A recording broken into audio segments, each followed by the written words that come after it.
You came to me in that hour of need, when I was so lost, so lonely. You came to me, took my breath away, showed me the right way, the way to lead.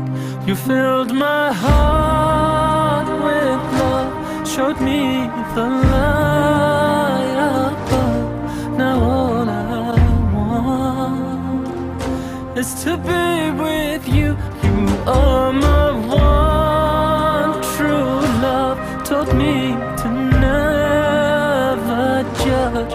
Now all I want is to be with you. عبده ورسوله أرسله الله رحمة للعالمين، فشرح به الصدور وأنار به العقول، وفتح به أعينا عميا وآذانا صما وقلوبا غلفا، صلى الله عليه وعلى آله وصحبه أجمعين. أما بعد. My dear brothers and sisters in Islam, I would like to talk inshallah about the Prophet Muhammad sallallahu alaihi wasallam as a family man, and what a great honor for me to talk about the Prophet sallallahu alaihi wasallam. And who am I to talk about him alayhi salatu wasallam? But before we talk about the Prophet as a family man, I would like to mention a few things about the notion of a family. The family, this concept of family, did not come through human experimentation, didn't come through trials and errors. People were experimenting with a family and suddenly they found out that that's how a family should be. A family started with the creation of man. When Allah Azza wa Jal created Adam and then created Eve or Hawa for him, this was the start of a family. Because if we don't take it from this point of view, from the Islamic point of view, everybody will come up with his own definition of a family. Everybody will come up with his own definition of what a couple is. Is it relationship between man and woman? Is it between this and that? We have to understand that the human race is a product of the family institution, not the other way. It's not the family who is a product of the human race. This is extremely important. And then, as we know that this is from Allah Azza wa Jal, the family is a divinely inspired and ordained institution, then it comes with responsibilities in front of Allah Azza wa Jal. As we know, every one of us is responsible. And when it comes to the family, Allah Azza wa Jal made it very clear. يَا أَيُّهَا الَّذِينَ آمَنُوا قُوا أَنفُسَكُمْ وَأَهْلِكُمْ نَارًا. O you who believe, protect yourselves and your families from the hellfire. So, we need to understand this is a responsibility. So we have to take it very seriously. However, when it comes to responsibilities, sometimes we are confused. Sometimes we are lost. And sometimes we don't see well how to deal with our families. So we need a light. We need light to guide us. And the light is the Prophet Muhammad sallallahu alaihi wasallam.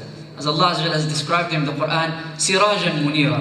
It's a lamp that spread its light. A very gentle light with mercy. وَمَا أَرْسَلْنَاكَ إِلَّا رَحْمَةً لِلْعَالَمِينَ. We have sent you for nothing except to be a mercy for mankind. And then we have to understand that saying with words that we would like to follow the example of the Prophet ﷺ is not enough. Allah Azza wa Jal made it very clear in the Quran that if you claim that you love Allah Azza wa Jal, then you need to follow the Prophet Muhammad sallallahu alayhi wa sallam. قُلْ إِن كُنْتُمْ تُحِبُّونَ اللَّهَ فَاتَّبِعُونِي يُحْبِبْكُمُ اللَّهُ. That if you claim that you love Allah, then follow me, meaning follow the Prophet Muhammad sallallahu alayhi wa sallam, and then Allah will love you. So it is extremely important to follow the footsteps of the Prophet ﷺ, to see how he was mercy for mankind, mercy for his family, mercy for his companions, mercy for the Arabs and non-Arabs, mercy for Muslims and non-Muslims. That was the Prophet Muhammad ﷺ. And you may say that, will I benefit from this example? Verily, indeed you will benefit from this example, because Allah has said it.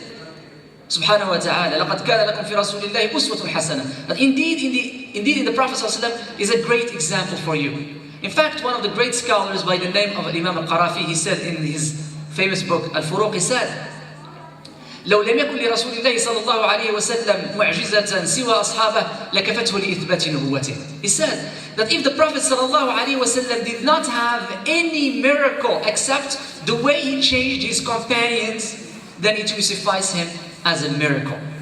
So if he changed the Sahaba who were before Islam, and I don't want to talk about the situation before Islam, how they used to behave socially, morally, how they changed and they became leaders of the world. Who changed them?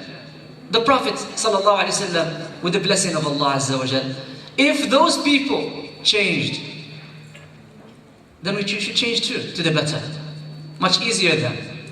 So, it is not the tears that we shed when we hear the stories of the Prophet Muhammad sallallahu alaihi wasallam, when we hear about his sacrifice, when we hear about his compassion, when we hear about his love for Allah Azza wa Jalla, and love for the Muslims, and love for humanity to become Muslim.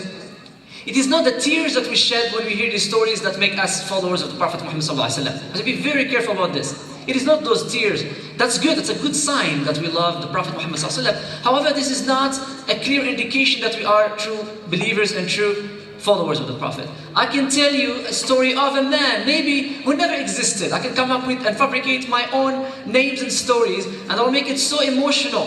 A man that existed so-and-so, and he did so-and-so, and you can see some tears being shed. Does it mean that you will follow that person?